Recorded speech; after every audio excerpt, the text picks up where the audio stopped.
You wake up, look outside, and the world's different. Overnight, every bit of ice on Earth, Antarctica, Greenland, glaciers, even your freezer, has melted. Gone. Just water now. What happens next?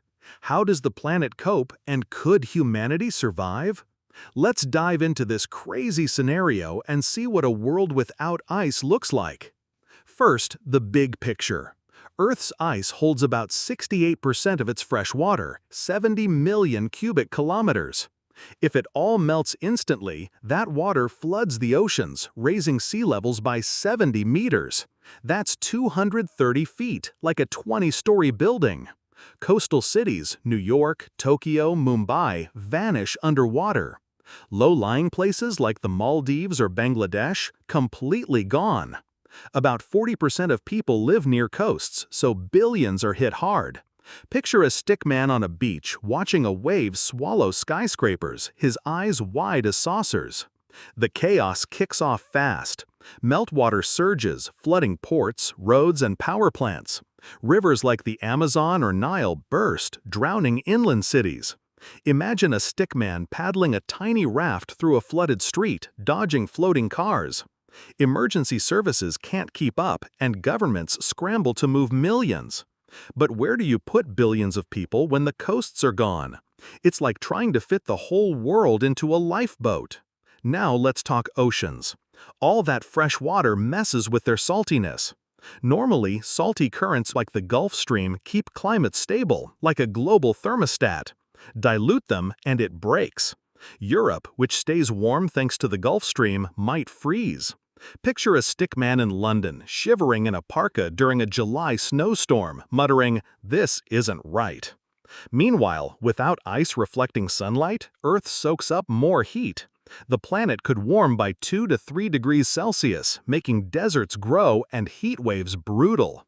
A stickman in Dubai, sweating under a 50-degree sun, fans himself with a cactus. Ecosystems take a beating. Polar bears and penguins lose their homes as the Arctic and Antarctic turn to open water. Coral reefs drown in deeper, less salty seas. Fish, a key food source, die off as currents stall. On land, saltwater creeps into rivers, killing freshwater species. Farms near coasts fail as soil turns salty.